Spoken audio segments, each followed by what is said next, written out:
seconds remaining.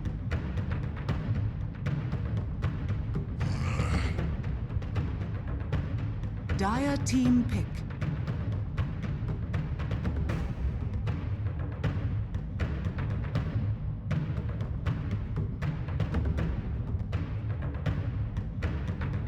Fnatic's turn to pick.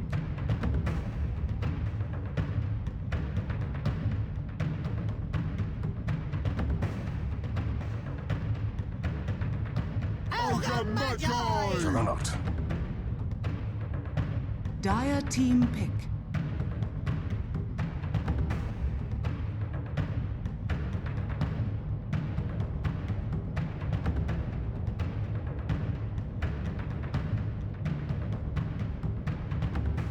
Ten seconds remaining. 5 seconds remaining. Reserve time.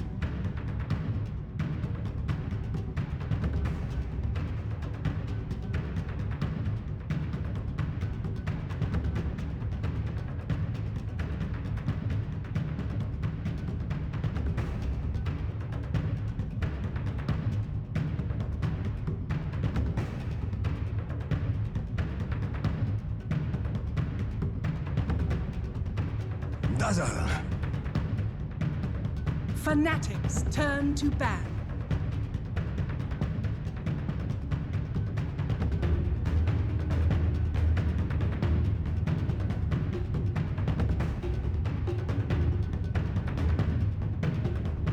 Ten seconds remaining. 5 seconds remaining. Reserve time.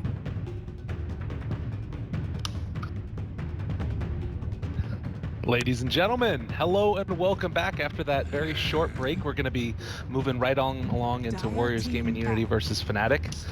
The last series ended about 16 hours ago or something, but Lumi, Draskell, how you guys doing today? Much better now that your beverage is now open. Apparently we can't do that before the game's on. Guys, it's very important to stay hydrated, Yeah. especially when you're playing a Dota game. I mean, you're not wrong. Emotions get high. You're not wrong. Sometimes feats happen. Hashtag stay hydrated. There All you right, go. so you know, yesterday Fnatic had a pretty heartbreaking Reserve loss time.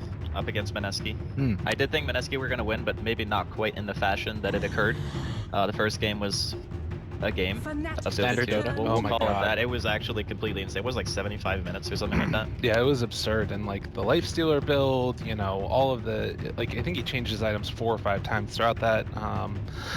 But at the end of the day, they were able to bring it out. And Fnatic, I almost wonder if the long break, the fact that the C servers went down, is working to their benefit because Yes. now they've had a little bit of time I to would recover. say yes, it is. Because I think after a series like that, when you play up against Meneski, you probably are tilted. Like, Yeah. even if you're Reserve normally time. like a really calm team, like that game 1 loss, and then clearly playing the second game, they just weren't really all on the same page. Remember during the I6 there was a match between eHome and EG? Dire team Oh, yeah. back. EG made that ridiculous comeback. Oh yeah. PB later said that game 2 was Turn to auto win. pick. It Yep. was. Like yesterday the game 2 was really auto win as well. Why do I sound like Death? I don't know. I sound a little bit different? This is a creepy studio. Maybe you should hydrate yourself some more and then see if you sound any better. All right, thank you. That's a good my call. guess. Oh, you sound better now. That's good. I didn't even hydrate myself yet. Well, a couple of interesting things 5 right off the bat. seconds remaining. We do have the draft already a decent of the way through. Sand King was the first pick, followed up by the Reserve Ogre time. Magi, Juggernaut, and the Dazzle. A couple of like interesting play style differences here, I'd say. Warriors Gaming Unity much more about like fight, fight, fight in all of the games that I've seen of them, which is why you see that Omni Knight ban out in the second phase. And then Fnatic, they've kind of been a little bit eclectic with their play style, but generally I feel like they're strongest when they're playing towards the late game. That's a really Fnatic's bizarre pick. turn to pick. Hmm. What So is The Darkseer. Okay. So they have like Coddle, they already have Jug. And you're gonna pick Darkseer into that? I mean, sure, you can still always jungle, but you already have a Sand King as well. So what is your Sand King gonna do now? It's like almost guaranteed to be support or Yeah. mid. 4 position 10 sank. seconds They I mean, might it's duel still it. okay, but I guess the point that I'm trying to make is when you pick a Darkseer, you typically want the hero to pressure the lane. You don't want to pick the hero into two what I would call relatively good counter picks to the hero. So I'm curious if they have something else in mind, like maybe an Ursa, which would still do pretty good against the heroes that Fnatic currently have, that synergizes well with things like Surge and Ion Shell. Because you want something to abuse it. You know, way back we saw things like Earth Spirit, we saw things like Ursa sometimes, Sven sometimes, which is still actually pretty good against what Fnatic have. But I suppose we will find out soon. Well, one interesting thing too, Warriors Gaming have had Earth Spirit banned against them a bunch of times in the second phase. I feel like it'd be kind of hard to take that with a Dazzle and Sand King already in your lineup. It is tricky, yeah. But maybe they could run a Sand King Darkseer duel off lane. Is that something that could sort of pressure the Jug Coddle? Since the Ogre might not be in that lane, he could be roaming around a little bit more. Or is that a little bit too weird? I think it's very all in. No. Like if you do a duel off lane right now, and you don't like crush that lane with the Darkseer, then I think you don't have much scalability at all. So like if they were to pick that secondary hero, like if you put Tanking Darkseer down there, or you pick another hero to partner with Darkseer, no matter which combination you pick, unless it's like a hard carry like I was saying, Ursa or Sven, then you are pretty much not going to win the late game with the team that you have. So there's a morph. So that's a more hard carry oriented type of hero. Great against Jug. It's really hard to ever get effective Omni Slash off against that hero. All around, very difficult to kill. Naturally builds into Linken's and Manta, which is good against Keeper. Doesn't have to buy BKB this game currently, which is really strong for Morphling players too. You hate being forced into buying BKB.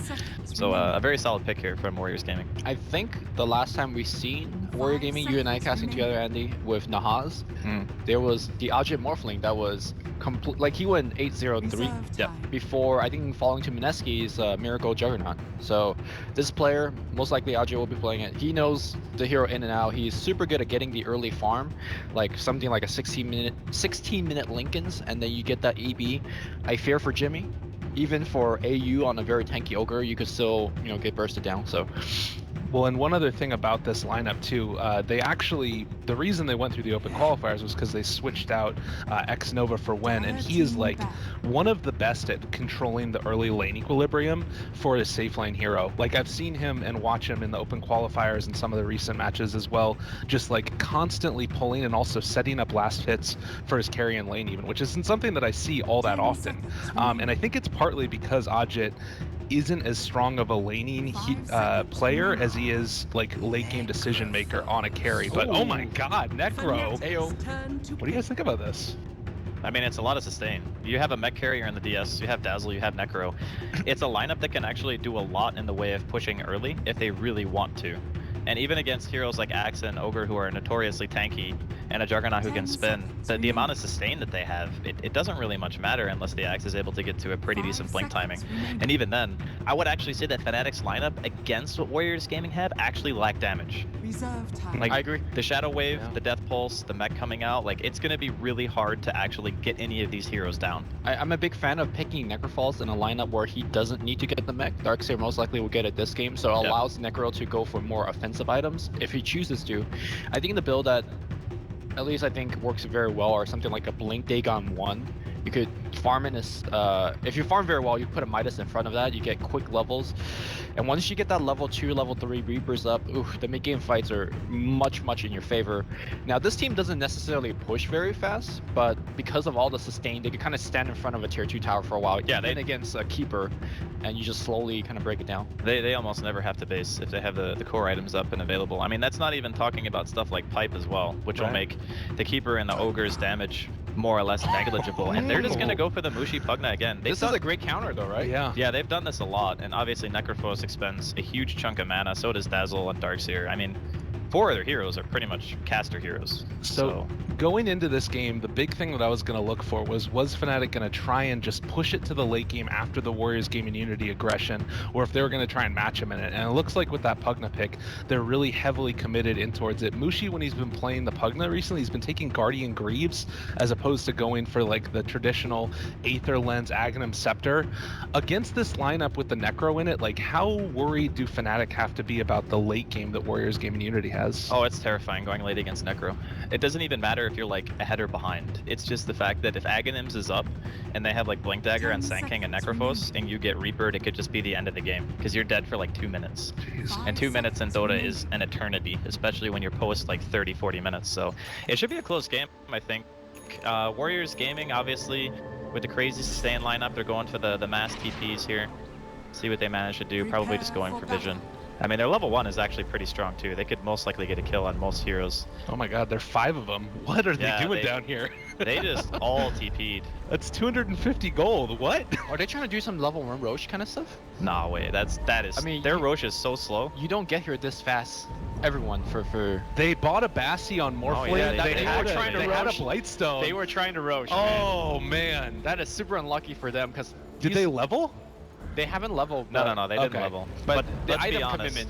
Yeah. The Blightstone salve Sand King is a little bit off center. I mean, how would you even level Roche with this lineup? The only way it works is if the enemy team like opposite TPs to the off lane to get a ward down and doesn't I check. get that, but like just I think it's the Death Pulse and then having this Blightstone, so they're gonna be able to heal them all up a ton. Oh no, it's Blightstone and surround Roche with the heal bomb. Yeah, that's a lot of damage.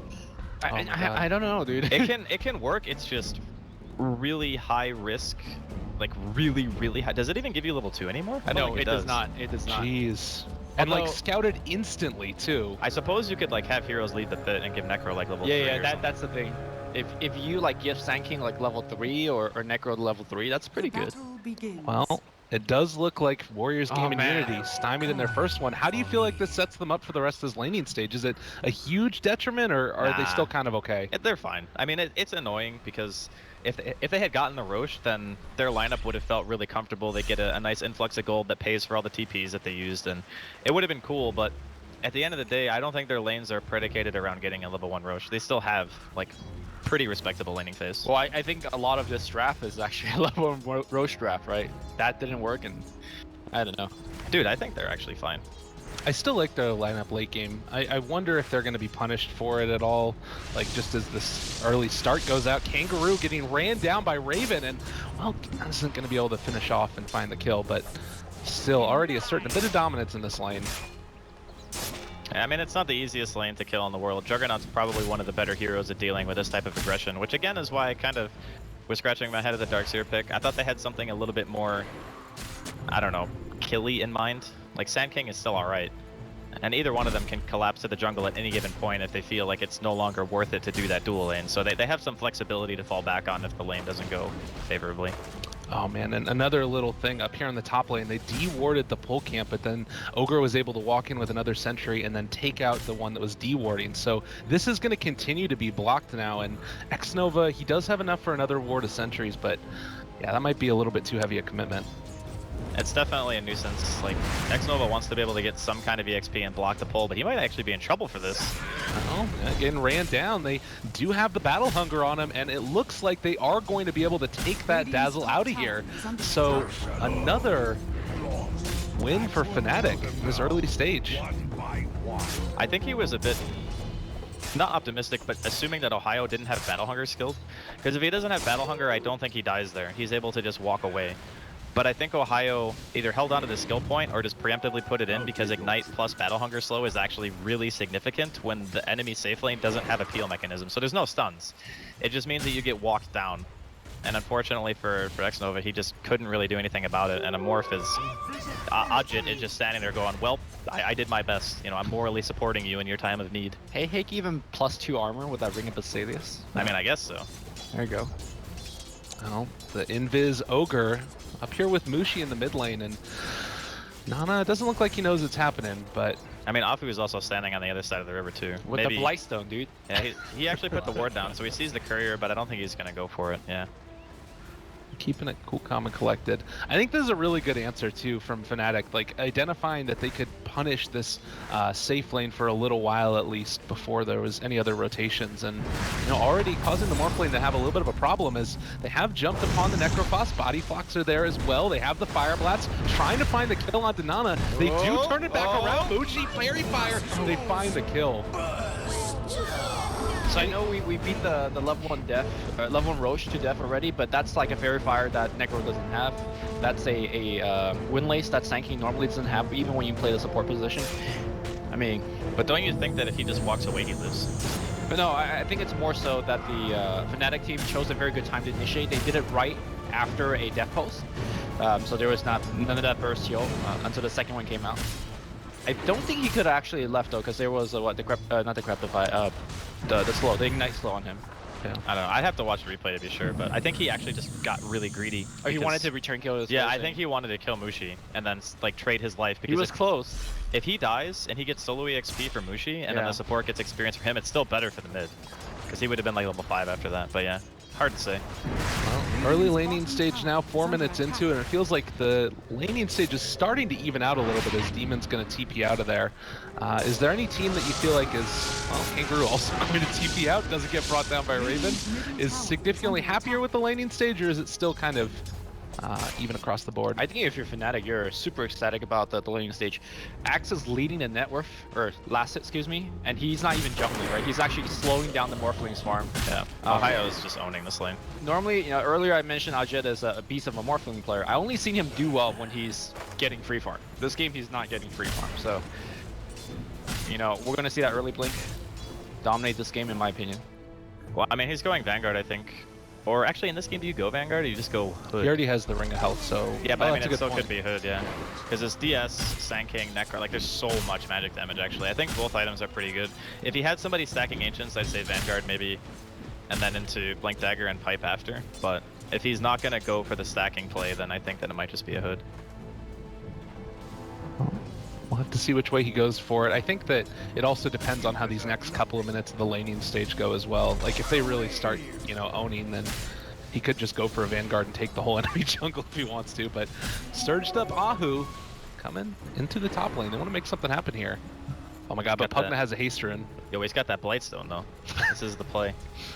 This might go really bad for Warriors Gaming if Mushi comes in at the right time. Battle Hunger already onto Ajit. The wraparound is there. They get the call. Gonna start to do the damage. The Decrepify is there, but they don't have the follow-up yet. Already committing the life drain. So Afu should be able to get out of here. Nether Blast still chasing. Burrow Strike is going to be off cooldown, but no more mana. Uses the salve. Brought down to 11 HP. Heal from Dazzle, but it was never going to be enough. That's unfortunate. That was a nice heal. He doesn't actually have any grade. No? I find it a bit odd that he skills Poison Touch in this lane. I mean, when he died to Ohio, he was level 1, right? Or was he level 2? I think he had heal at level 1. He took it for the Roche. Yeah, he took heal, but I think that it... He was still a level 1 when he died to Roche, I believe. Yeah. Nana? All right. I mean, I understand not getting heal as Dazzle in that lane because your You mean Morphling... Grave? Okay, yeah, you're great. Your Morphling shouldn't be that out of position, right? X-Nova gets called here, Ohio. He does have access to his level 6, but the heal bomb's gonna push him back, and now Ogre might be a little bit trouble. They're going to keep the pressure on. Fairy Fire's there. Waveform forward, and Ajit out of mana. You need to be careful there, buddy. He's like insanely tanky. He don't care. Ogre don't care. He's got freaking... He's got the 3 best items in the game. Fairy Fire, Raindrops, and a Windlace. And he's still gonna suicide, dude. Figure that. It might be quicker to walk back to base, given how Bottom tanky lane. he is. Sand King trying to make a go here. Ravens giving him the ukes. All the creeps are heading off all over the place. Did they run into him? He has Omni Slash available. Found him. All right, Afu's gone. See you later. I think when you play support Sand King, the 1 point Sandstorm is... But he's level 3, right? So he'd be level 4 no matter Yeah. what before Sandstorm. I guess so. I guess you wouldn't get at level 2 Sandstorm. Yeah, because you want the range on Burrow, and 1 point in the Caustic is actually still very valuable. It's great harass. So we talked about this. Ohio does opt to go back for the Vanguard. This laning stage has gone tremendously for them, and 4-0 going to start to pressure this tier 1 tower and take it down, and then can probably just take out the whole enemy jungle. I think he's actually better off just staying in this top lane, keep on pressuring. I know he gets probably a He's little bit gonna more kill farm. the tower. Yeah. Yeah. You just don't give Morphling any space to breathe. I mean, Mushi's coming up here too, so even if they don't kill Ajit, they're gonna kill the tower. Oh my god, they get the call. He's in trouble. He's just going to drop. Calling Blade down, and Afu going to try and make something of it. I don't know if it's going to be nearly enough, though. That's a level 8x. I mean, that's actually insane. Like, if he gets a Blink Dagger in like the next, what, 3 or 4 minutes, given the rate at which he's farming, this tier 1 goes down. You know, Warriors Gaming, they don't necessarily have the best team at playing from behind. And Sand King's still stuck on boots and Blightstone. It's a rough life. Oh my god. Yeah. I mean, the Blightstone commitment on the Sand King was... Yeah. That's pretty all in, but, you know, sometimes you go for a play and it just doesn't work out. Here's the question: do you do it again next game? Oh, God, yes. Do it twice. Oh, Nana? No, he's gonna end up dropping there, and again, just Mushi able to bully in this mid lane. His Pugna's really looked good throughout this whole set of the qualifiers. They actually have a really clever way of drafting the Pugna because they always either 4th or 5th pick it, right? And they usually have a support that deals a pretty good sum of magical damage that also has a disable. So like we saw the Nyx and the Pugna before, we saw the Ogre and the Pugna. Just another hero who synergizes well with the Crepify to get enough burst damage to be able to kill the enemy mid. Like that's one thing that Pugna usually doesn't offer is kill potential, but it seems like Fnatic have found a way to draft killing lanes on mid, even having a Pugna. The thing about this is that his playstyle on the Pugna is just super different of what you expect Pugna to be. You expect him to be like that Dragon Knight, just sit on mid, keep on sieging that mid tower, eventually get it down. But every time I see Bushi play Pugna, he's playing like a puck. He's just running around lane to lane, looking for kills, looking for ganks, and it's working. Well, looks like Ohio is threatening again. This is a very big smoke gank movement out now, and they don't have any points in vacuum. Do have wall. They're gonna surge him forward now. Apu catches onto the axe, but Lightning's gonna keep him alive. There's gonna be the fire blast onto him as well. The dunk is gone. Oh, and the dunk give Mushi's enough movement speed to walk away from the Morphling that just waved on him. So, all right, this is not going well. I want to keep going. He has Reaper, but it's a range drop on the axe. Ohio is not afraid. Yeah, he really is. He's massive. Oh my god, Omni Splash on the backline. They did find X Nova and Raven? Raven is very deep Oh, there. that blinding light that pushes everybody back, but we have a surge burrow strike and looks like Demon's gonna get the first Reaper. No, they don't even actually commit it for him. I guess there's only plus 10 seconds of respawn time. Yeah, it's a good call not to Reaper him. Yeah. Because now Fnatic can no longer pursue the fight. Did they actually get a D-ward here? I don't think anybody has detection right now. How yeah. did both Raven and Demon get there? Did Demon just walk there and summon? They walked through the Yeah. jungle, yeah, and I guess he got So did they summoned. both walk through it or just Demon walked through? I'm sure that he recalled him. Yeah, Spirit I mean, his Pulse ult's on cooldown. cooldown, so maybe. Yeah. I'm not sure, but that was pretty YOLO. Like, look at the mid tower right now. This is what triggers me about the Pugna by Mushi. The tower's like 4 HP. Yeah, but he's playing against Necrophos. Yeah, I guess. I don't know. You just spam that blast and you could get the tower down anybody. But again, he plays it very differently from the standard Pugna. Well, Yeah, it's that much is working. true. That's the thing, is that if it's not working, you can definitely flame him, but he's Oh, I ain't It's not blaming really, him. yeah, it's not really a flame. It's just more like normally you see It's the different. hero Right. blow up the tower. But I think in this particular hero matchup, when you're playing against Necrophos, the hero who has infinite sustain, like he can just get mana and health back at any given point as long as he's hitting creeps. And the only way that Pugna hits your tower is if he's able to outshove you. And I think Necrophos is on relatively equal terms in regards to controlling the lane as a Pugna. So that's probably one of the primary reasons that it's not dead. Oh my god. The other one is I think the safe lane tier 1 is like equally important in this matchup. I just looked at the net worth right now, 7,500 at 11 minutes in. Fnatic, they haven't looked back at all, and we said that there's not a ton of comeback potential, but I mean, with levels, can you fight your way out of this if you're Warriors Gaming Unity? Do you just need to maybe get that first big item up on Necro? The thing about sustain lineups when you have to get like the early timing on the mech and the early timing on the heal is you need to outscale the enemy team's damage with your sustain. And if you're playing from behind against an axe, your shallow grave isn't really going to be of much use. And the amount of damage that they have right now, because they're ahead so much in gold, it's outscaling them, which is the biggest problem. If they're going to make a comeback, they need like Blink Sand King. They're going to need Reapers on targets and like really good coordination. It's not to say that it's impossible, but you know, Aja right now, he's looking at treads and an Aquila. It's not really like the smoothest item transition that you're ever gonna see. And he, along with the Necro, are pretty much their two late game securing heroes. And right now, they're not finding much space to work with. With that said though, if Ohio makes a pretty bad jump where he's kind of too deep and he doesn't grab too many heroes, He can get wrecked. Yeah, I can see the heals actually allowing WG to get that quick Reaper kill against him. And that's a lot of net worth on a hero that has to initiate for the team. So I wouldn't count WG out just yet, but I think it's actually up to Fnatic to make those mistakes. Yeah. Well, we'll see if they're going to be able to make it happen. Darkseer certainly needs to get that farm on and finish off the mechanism ASAP. But it's pretty tough when the axe just keeps on zoning you out of... I mean, even your own jungle, you saw how quickly they were just dismantling it, and they've got wards that are scouting out the movements from Fnatic, but they just can't do anything about it. Like, even the Ogre is so tanky, they can't bring him down. Double Well, at win least, lace. you know, they're trying to reestablish control of their jungle, and that part is very important as well. If you don't have, like, at least your own jungle and your control as this kind of lineup, you're in a real bad way. Gonna see a blink from Ohio here, just getting away from Nana and Kangaroo. But I guess they want to turn it around, right? Yeah, they're pulling in Raven. Well, and they do have eyes on Nana. If he's not careful, he might just go down here. Blink Colt a little bit off the market. They do get the Omni Slash, switches over to a couple. The Crepify, gonna keep him alive a little bit longer, and it looks like with that, Warriors Gaming might think about even turning onto them. You need to get out of here. Yeah, those are kind of jumps that I'm talking about where, you know, I don't think Fnatic needed to commit that hard, especially with the...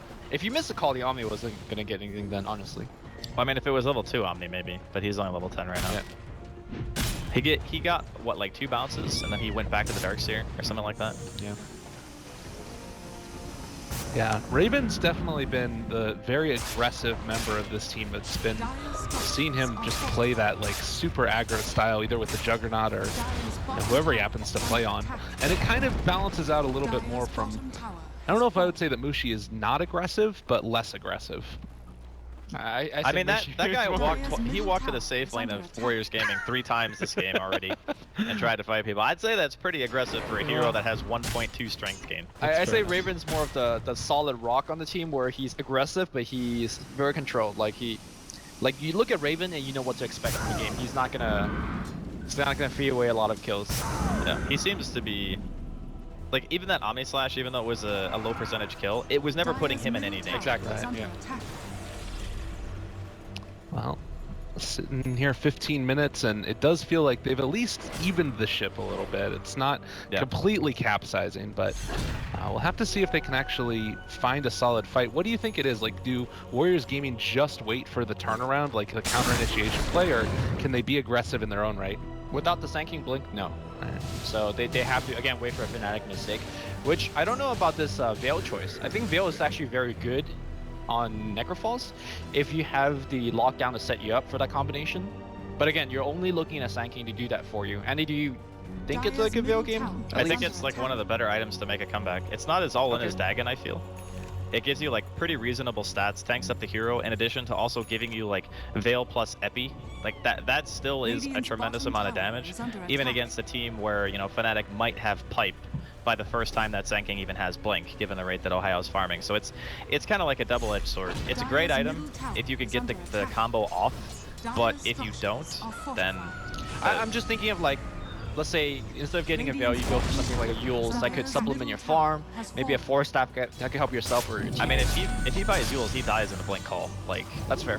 I think he dies in a Blink call regardless. But the Veil at least gives him more chance to live. Sure. And it also gives him more offensive potential in the way of dealing damage. And we talked about how, you know, their lineup is built mainly around sustain. It's not really that they have like crazy damage output. Nova, you are... Hey, they're pretty far forward. You are crazy. Oh, but he's going to get called, and yeah, Grave probably isn't going to save him this time around. He's not spinning at all. Grave TP. Well, yeah, he gets fire blasted, and he's gonzo.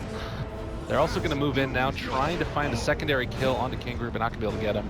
Darkseer was doing a really good job of continuing up really efficient farming. He's like getting the double Ion Shell onto the creeps as he was simultaneously stacking the enemy's jungle and then clears out the camp. It feels like they're doing a good job of not putting themselves into too dangerous of positions and not finding those pickoffs that you normally imagine with an Axe getting a, you know, what was it, 13-minute Blink Dagger or whatever. That was on top of a Vanguard too. Right. That wasn't even just a naked Blink, so... Yeah, Ohio's pretty much just ran away with the game so far. I'd say if, you know, you're Warriors Gaming, you look at this and you say, let's compare what our respective offlaners did for us. And you look at Ohio's presence in the game, and then you look at the, you know, the Sanking and the Darkseer, who... The Darkseer finished like a 16.5, 17-minute mech. Yep. That's like incredibly slow. Are you guys surprised at all by the fact that Fnatic isn't grouping up as 5, given their huge lead and starts slamming at towers with Pugno? I mean, I feel like they're giving away some leeway to this Morphling, who, if you look back to the CS chart, he's actually even. In fact, he's kind of going back to like the top position. So, but you still have to take objectives to win the game. That's what I mean. Like, they should be taking objective as 5. But they don't actually need to commit 5 though. That's the thing. Like, look at how much farm like Ohio and Mushi have between the two of them. They pretty much just walk to a lane. I mean, you could even supplement Raven in instead of one of the other 2 heroes, but I think, you know, of the 3, Ohio at least wants to be there. Demon summoning Ohio here, looking for a potential call. Not gonna get it though. Looks like Ajit had a replicate out. But I still think it's fine if Fnatic aren't grouping up as 5, because you can very easily fall into this trap where the Morphling starts split farming, you're 5-manning down a lane, and you start losing tier 1s. Like, I guess one of the ultimate point I want to make is that they should be taking advantage of the lead and doing something with it. Well, I mean, let's they are see. doing something. Look at they're pressuring the Dire's map. middle tower is Like under Warriors attack. Gaming right now are sitting together as 4, and Well, this might actually be that timing that Warriors Gaming are looking for. You have Blink Epi, not level 2 yet on the Sand King, but they also have Mechanism. It looks like they're going to go in, they cancel it, but he does still get it off. At the end of the day, Ohio taking some more damage. They Burrow Strike through. Only connects onto one. That is going to be a dead axe, and it looks like with the Omni Slash going through, Nana dropping low, but not dead as of yet. They got a lot of heals, keeping their buddies alive, but the Pugna Ward might dissuade them from going any further. Jump for a Burrow Strike, connects onto 2. Well, Necrophos is dropping low, but not dead yet. The fight continues, and they are going to probably kill off that Sand King. He does go down. AU turned upon now as well. 2 dead for Fnatic already. Can Warriors Gaming take this any further? Ajit needs to run away. Raven hits pretty hard.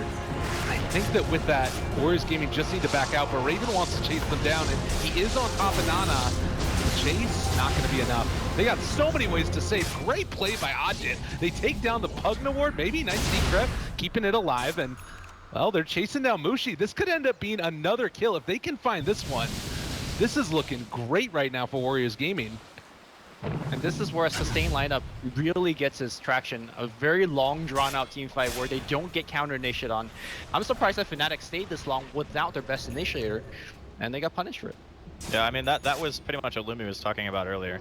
Like Ohio went in. Granted, I think it was a good play to do what he did, because it pretty much made everyone focus on the tankiest hero in the team, and that mentality is still really good. But the problem is, once the tankiest hero on the team is dead, because he ate all of the enemy's spells and you're pretty much playing a 4v5, yeah, it's really tough, because, you know, the net worth on the side of Fnatic is still, you know, relatively top-heavy between the 3 cores. And you're pretty much, you know, getting rid of 9k net worth on your team during that fight when you make that kind of play. Who got the Sand King kill? Or sorry, who got the Axe kill? That's right. It would have been Necro. He scythed Oh, them, yeah, so. okay, yeah, cool. Necro. You know, and the other thing that was interesting about that is that we talked how much sustain you were talking about in the draft, how hard it is to fight into it. The fact that they did focus Ohio there, it makes me wonder what's going to happen in the next initiation if you don't get like all of that epi damage onto one hero. Like, it feels that Warriors Gaming have really gotten the items and gotten the time where they can make a battle of it, even if they're a little bit behind at this stage. Well, I think relative to the last fight, they're now much more behind simply because Axe just picked up the pipe, and the pipe nullifies whatever Sand King could do. And again, Warrior Gaming needs that one quick pick with Necro, and it's hard to come by once the pipe Vanguard's up. I would actually say that if Fnatic get into a couple more of those scuffles where they're not able to really get much and lose a core or two, Okay. it can very easily get turned on its head in favor of Warriors Gaming, just because of how Necrophos functions. Oh, Ajit, he's controlled for the moment, switching over to Strength Form, does still have his replicate to use and is going to get out of there, so Yeah. hard to kill that guy. It's very hard to kill him, and another thing too, you know, we're talking about the sustain on the side of Warriors Gaming quite a bit, but Axe is probably the only hero on the team outside of Juggernaut who can like truly help burst somebody down, because the Culling Blade just negates things like Shallow Grave, and it also enables you to get to a threshold where you can just get a kill. The scan, they realize that the Ogre is up here. They're going to go for the wraparound. It might still break the smoke on them. X-Nova spots him out, and, well, AU trying to run away. Do they go for the Blink Burrow? They drop the ward up on the high did I not ground. see him? Oh my god. I didn't actually What? see him. That was so close, actually. A very nice play there by AU, breaking the smoke. He even drops the lane ward outside of vision, so they have no idea that ward's there. I think that's where you ask your Sand King to make a blind guess, because they weaved him on top too. They had vision of him walking him up the hill. But I mean, he could have. No, actually, if he walked straight up, he would have gotten seen too, I guess. Oh, AU, they Ohio jump too. forward. He's out of there. Oh. And Raven might end up. Did they find him? They're pulling Ohio top. They just want to pressure Ajit more. Yeah. Infused raindrops on the ground. He is going to dodge the call. Okay, creates the replicate. He's in trouble. Oh god. That's a kill, Oh, dude. Ajit. That was a huge mistake. Did they do the call? All right, bring it in. Yeah, okay, he's still dead. He's very gone. That was actually so well executed there from Fnatic. Pulled in like 2 different heroes as well. That blinding light change with that mana leak is so insane. Yeah, It's great. lose so much mana. The pushback is roughly the same AoE of like 30% larger than a black hole. It's kind of crazy how big it is. It's like 525. Is that what It's the radius? 7 or 575 if I'm not 5. mistaken. Oh, it's 525. It says it on the- 675 for blinding light pushback. Is it based on level? No, it stays the same at every level for a Coddle. I think you just get a. Oh, the radius is 675. The knockback distance is 525. Yeah. By the way, I don't think we mentioned it, but Pugna has gone for a Bloodstone, so generally Pugna has issues with regen. Yep. Dire's middle now no tower longer. is under attack. I think I would have rather preferred him see by like an Ether Lens and a BKB, honestly. And that's what I'm saying. I every time I see Pugna, it's like you should go Aether. It's just. It's so actually good. so much Dire's utility top because it's like tower buying a Dragon Lance on Sniper, right? It's because you can hit from so far away that you can do these non-committal style pushes and still chip away at the enemy base. Well, not only that, the Aether Lens increase your spell damage output, which, you know, if you're looking to siege buildings, that's kind of more of what you want, right? More damage. It's true. It does make you prone to being killed though. Like squishiness is going to be a factor when you're playing Pugna pretty much 90% of the time. Unless you're super late game, like 6-slotted BKB, Shivas, all this crazy stuff, which, you know, obviously we're still a ways off. But I'm going to say adding 200 extra range to your spells helps you survive. I agree. I Yeah. agree. Definitely. Dire's middle tower Well, is it's under kind of attack. transitioned into a little bit of a slow period in this game, but it does feel like it's just sort of ramping up for another one of those big fights. You've got a couple other strong middle items. tower is The under Blink attack. Dagger completed recently for the Darkseer. Obviously, the Sand King had his done. Nana has one done as well. I mean, is this something that really adds to the kill potential for all of these heroes? Oh yeah, absolutely. Multiple blinks is always going to help you kill. I mean, the way that the late game plays out for Warriors Gaming is sure their lineup has great sustain, but they also have the ability of bursting heroes with Reaper. Like if Reaper is up and they get a blink stun epi into a Reaper Scythe with the Veil, that hero's dead. Like Pipe or whatever, they're probably still going to be going down, especially once E-Blade comes out. Yeah, I'm surprised that there's no Glimmer Capes being worked on by Fnatic. Or is Jimmy working on one? Because Glimmer Cape is... He has one, yeah. Okay. That is That is the item. the against most Necro. important item against Echo. Like you said, when Shotgun comes out, anybody WG wants, that person's dead without a Glimmer active on them, so... I guess you can go like Lotus as well, right? Yeah. Lotus is not really going to save per se, but it will punish. And if, you know, Nana's not paying attention and he's below half and just Reapers a Lotus, it can be very unfortunate. But yeah, Glimmer definitely is like the #1 item for sports. Well, vision-wise, we're seeing that Warriors Gaming, they got a pretty good view of their own jungle, and Oh, it doesn't Jimmy. look like Fnatic has been able to get the same levels as... Jimmy's fine. He's the homing beacon of Fnatic. Never gets caught, just brings hero everywhere. Dude, he's actually played Coddle for such a long time. Like I remember seeing him go off lane, like even when he used to play for EG, and he would just sit in the woods with a Quelling Blade and just literally bury himself in the woods and just throw out Illuminates. That's awesome. He knows the trees, I think, probably better than any other North American player in the world. Dire's middle tower is under attack. I don't know what to say about that. That's like... He That's made a the weird trees, compliment, but it's awesome. He made the Look, trees they're his dropping home. a Tinker Ward for They know Jimmy. about it. That's the kind of respect you get when you know the woods that well, you know? Actually, another player that really reminds me of when we casted that Wings games together, was it Ice? That play Coddle. Granted, he Oh, did it with yeah. Axe, right? Yeah, he did it with Eggs. He did it with Axe and a Blink Dagger. He was in the trees. Jimmy's doing it, you know, 15 minutes in the game with no items. Well, speaking of being in the trees, we do have Afu here as well as Nana. And, Radiant's middle yeah, tower Ohio is under not going to attack. make that next move for the next creep wave. That definitely would have been the death of him. He's got the pipe. Super Yeah. tanky. I mean, if you jump on him with like Epicenter and then also having like a little Dazzle heal on top of it, I think he probably still And a drops veil, there, right? And a veil, yeah. Yeah, they can burst him still. I think it's also a matter of if he gets the active off. Miskeyed? Yeah, he miskeyed. I mean, he has another shot in Dire's 5 middle seconds, tower but is under I attack. really like what Jimmy's doing here. Like, even though we've seen this gank happen twice, right? Once it worked, once it didn't. Even if neither of those ganks work, you're still pressuring, making sure that the Morphling doesn't get the farm. And Morphling still is relatively behind. Does he have the completed Ethereal Blade yet? No, he went the Dragon Lance. Okay. Dragon Lance and Lincoln's. I I mean, the yeah. thing about Morphling is he has such an insane power spike once he gets the E-Blade that even if it's slow, it still usually has really good impact against teams that don't build BKB. And Fnatic don't really make BKBs except for maybe like the Pugna. Because Ohio already he's invested in Pipe and Vanguard, right? So you don't really want to buy BKB on top of that. You want more of a utility-based item next, I feel. There are Morphling builds that you skip the Ethereal Blade.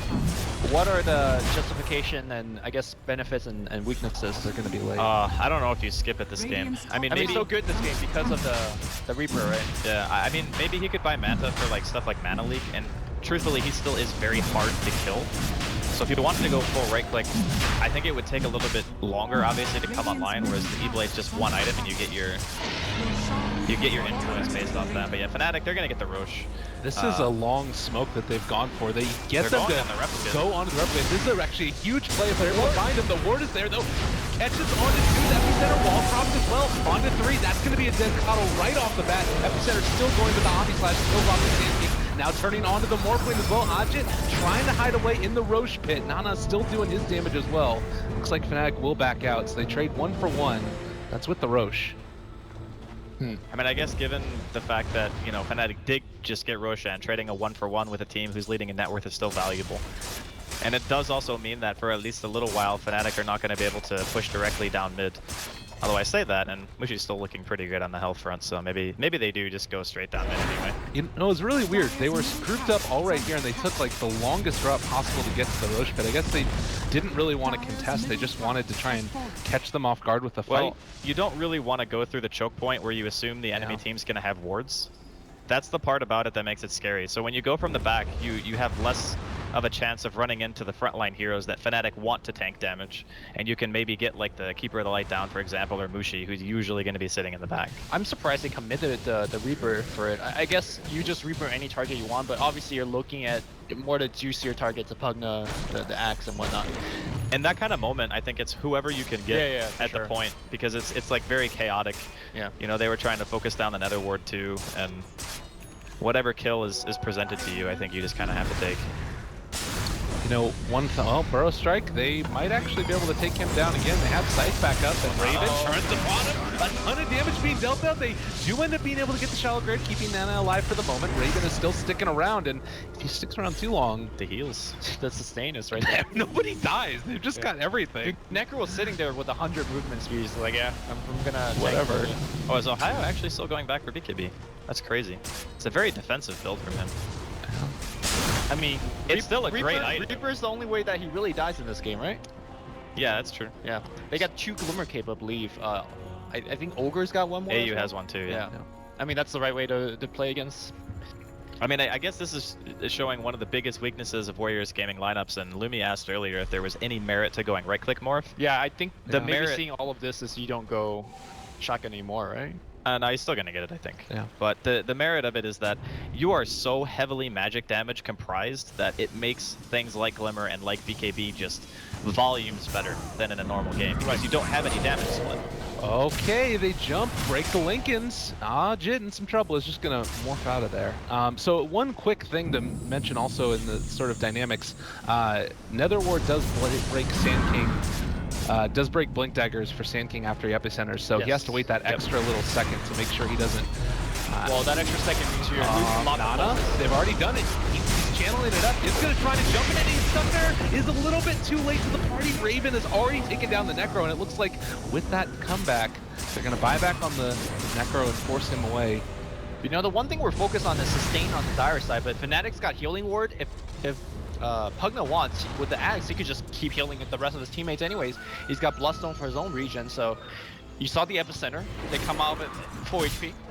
Yeah. I mean, that was not a... When your Necrophos is the one that gets jumped, that's like the worst case scenario, because you're counting on him to eliminate somebody from the fight. Right. So as soon as, you know, Raven walks in, gets a Diffusal Blade charge off, and Ohio follows it up, there's no saving that hero anymore. Like, there's no... I don't even think they have a single Force Staff, do they? That could be an incredibly good investment for Warriors Gaming, because the way that they lose fights is the core hero dying without being able to abuse Shallow Grave. And that's going to happen every time Ohio is actually one of the heroes leading the charge. So having Force Staff against it would be great, allows them to get, you know, out of position. Well, it depends if that target's taunted, right? If it's taunted facing towards Fnatic's Okay, yeah, in that situation that's bad. But the way that that fight led off, a Force Staff would have saved him. Right. Well, another smoke gank moving in now. Fnatic trying to take this one, and just the only person that's up front and center is Raven. Do they just storm the high ground regardless of, oh god, Afu in some trouble. Is going to be able to throw strike away, still alive. Fusel Blade charges off as well. They do still have the vacuum available. Wall not for another 10 seconds, and they don't find the counter initiation play. Now they're staring down the barrel of Nether Ward already down on the ground. Raven hitting their melee barracks. This is looking rather rough for Warriors Gaming. This is kind of the last final fight here. Then got the ward forward. Okay. Nicely played. They are going to jump forward. Call again. Ohio on top of the Sand King. This is a dieback. In some trouble. Nana turns around. Is going to get the Reaper off onto Axe. He's gone for 90 seconds, but this is also a Necro with no buyback. Can they chase this any further? I don't think so. I think they've held the base, right? No, actually they're gonna come right back. The vacuum ball is still back up and online. Yeah. But And the Pugna Blast is gonna take down the Rex. Are they actually gonna go mid? I mean, your Juggernaut has Aegis. He's got a Lincoln, so he's gonna be able to tank in the front lines. Oh, Aegis runs out. I don't think it matters. Okay. It's still a minute left on Necro. Necro is the only hero that really secures a kill because Ajit doesn't have E-Blade. oh, man. He's only got a Ghost Scepter at this point. That's not enough damage. Alright, Eva's gonna propagate to the heroes, but so much. Oh, there we go. There's the E-Blade. He got it. Jumps forward. Raven. He's going to drop pretty low. Not dead as of yet. And all Mushi just keeping his buddy alive. They do take down that ward. They gotta get a kill here. They're looking.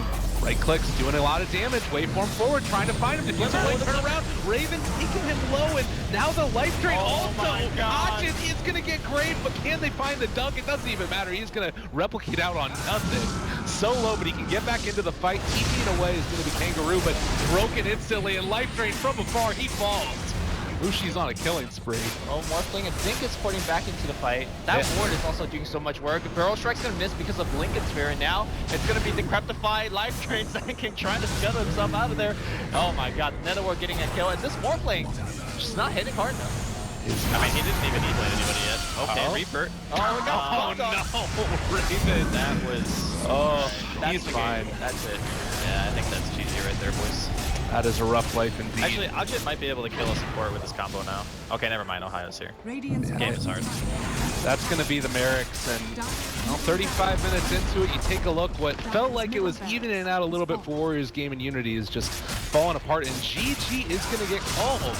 Game number 1 going to Fnatic in this best-of-3 series. Gentlemen, what did you think about that game? Was it a lot down to the failed level 1 Roche? Do you think that It hurt him for sure. I mean, when you have that kind of strategy in mind, I think it's amplified tenfold if you can get the early